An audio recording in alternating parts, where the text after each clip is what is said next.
Si vous connaissez quelqu'un qui porte le nom Mernissi, ou si vous le portez vous-même, cette vidéo va particulièrement vous intéresser. Derrière ce nom se cache une très longue histoire berbère, spirituelle, mais aussi politique, qui commence avec des tribus nomades venues de l'Est et qui se poursuit jusqu'aux grands savants de Fès et même aux résistants du XXe siècle. Je suis Morocan-sur-Nam, et aujourd'hui on va découvrir ensemble l'histoire complète et fascinante du nom Mernissi. Et surtout, n'oubliez pas de commenter votre nom de famille pour que je puisse faire la prochaine vidéo dessus. Alors, d'où vient le nom Mernissi? À l'origine, il vient de la tribu berbère des Mernissa. Cette tribu tiendrait elle-même son nom du prénom Mernis, un prénom que l'on retrouve encore aujourd'hui en Kabylie. D'ailleurs, un voyageur du XIXe siècle, Auguste Moulieras, a donné une signification intéressante à ce prénom. Perturbateur. Un nom qui laisse déjà présager un caractère bien trempé. Les Mernissas sont des nomades berbères venus de l'Est. Le grand historien Ibn Khaldoun, dans son œuvre monumentale, nous donne des pistes précieuses sur leurs origines.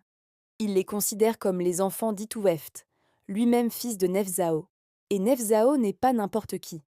C'est l'ancêtre de la grande tribu berbère des Nefzawa, qui résidait initialement dans une vaste région située entre Tripoli, en actuelle Libye, et Constantine, en Algérie. Mais on peut remonter encore plus loin. Nefzao descendrait lui-même de Loua l'aîné, qui est l'ancêtre de la tribu des Louata. Les Louata sont connus dans les textes romains sous le nom de Lévats. Et pour aller jusqu'au bout de l'arbre généalogique, Loua descend de Zahik, fils de Madgisapter. Ce nom, Madgisapter, est fondamental dans l'histoire des Berbères.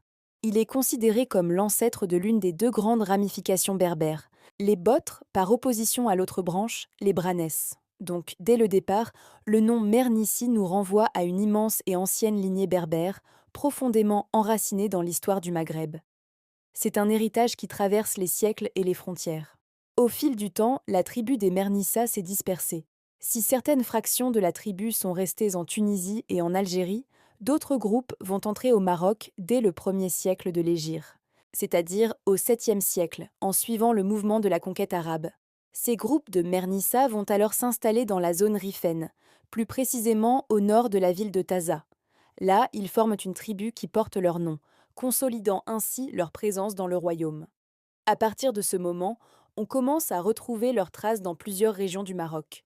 Le nom Mernissi va devenir illustre, notamment dans deux grandes cités impériales, Tétouan et Fès. C'est à Fès que l'histoire du nom prend une tournure particulièrement intellectuelle et prestigieuse. L'une des familles Mernissi les plus connues de la ville se serait établie au XIXe siècle. L'histoire commence avec l'aïeul, Mohamed ben Abd Allah Mernissi. Il vient à Fès pour une raison bien précise, perfectionner sa formation religieuse et intellectuelle à la prestigieuse université Al-Qarawiyyin. Conquis par la ville, il décide de s'y installer définitivement. Il y laisse un fils, également prénommé Mohamed, qui se fait une réputation d'honorable savant, un alem respecté. Et la tradition du savoir ne s'arrête pas là. Les propres fils de ce Mohamed, donc les petits-fils du premier Mernissi arrivé à Fès, vont tous les quatre se distinguer par leur érudition. Leur histoire est fascinante. L'un d'eux, Hadj Mohamed, meurt à Tiznit, dans le sud du Maroc, où il exerçait comme enseignant, diffusant le savoir loin de son Fès natal. Un autre de ses frères, Ahmed, mort en 1860, est un grand juriste, un faqih, mais aussi un linguiste de renom. Il devient une des personnalités importantes de Fès, et sa famille s'unit par alliance à plusieurs autres grandes familles de la ville, renforçant ainsi son statut. Les descendants de cette famille Mernissi de Fès vont s'illustrer chacun dans leur domaine. Certains continuent dans la voie du savoir religieux, tandis que d'autres excellent dans des domaines très variés comme l'agriculture, l'armée, le grand négoce ou même la diplomatie. Ils deviennent une famille influente à plusieurs niveaux de la société marocaine. Et bien sûr, quand on parle de Mernissi à Fès, il est impossible de ne pas penser à une figure mondialement connue. C'est de cette même famille qu'est issue la grande sociologue et écrivaine Fatima Mernissi. Née à Fès en 1940, elle est devenue une voix majeure du féminisme et de la pensée intellectuelle au Maroc et dans le monde. Auteure de nombreux ouvrages à succès comme Rêve de femme, elle a reçu une multitude de prix internationaux pour son travail brillant et courageux. Elle incarne à merveille cet héritage intellectuel de la famille. Mais l'histoire du nom Mernissi ne se limite pas à Fès et à ses notables. N'oublions pas le berceau de la tribu, dans l'actuelle province de Taouna. Là aussi, les Mernissa ont laissé des marques éclatantes, mais cette fois dans une dimension plus spirituelle et guerrière. Près de l'Oued Ouerga, une figure mystique importante s'établit. Ali ben Daoud Mernissi, mort vers 1613. C'était un mystique extatique, un majdoub. Certaines biographies lui attribuent une origine dans la région du Souss, ce qui montre les liens qui existaient entre les différentes régions du Maroc.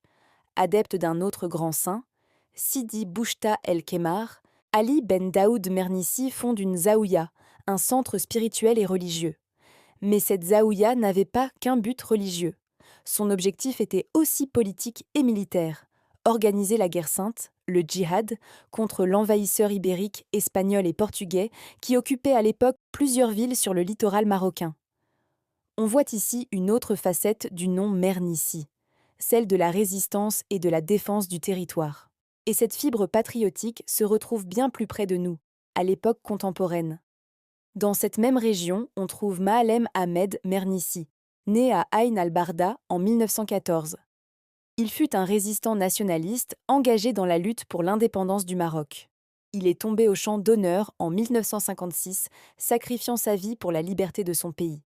Ainsi, pour résumer, l'histoire du nom Mernissi est incroyablement riche et diverse. Elle commence avec une grande tribu berbère nomade, se poursuit avec des savants et des notables de la cité de Fès, s'enrichit avec des mystiques fondateurs de Zaouïa engagés dans la résistance, et culmine avec des héros de la lutte pour l'indépendance et des intellectuels de renommée mondiale. Derrière ce nom, il y a donc toute une mémoire tribale, spirituelle, intellectuelle et patriotique. Alors, si vous portez ce nom ou si vous connaissez des familles Asmernissi, dites-le moi en commentaire. Partagez vos propres histoires familiales. Et surtout, n'oubliez pas de commenter votre nom de famille pour que je puisse faire la prochaine vidéo dessus. C'est vous qui décidez du prochain épisode. Abonnez-vous à Morocan-sur-Nam pour ne manquer aucune histoire de nom de famille marocain. Et pour des histoires plus courtes, au format quotidien, retrouvez-moi sur TikTok et YouTube Shorts. Merci beaucoup de m'avoir suivi. Et je vous dis à très bientôt pour une nouvelle généalogie marocaine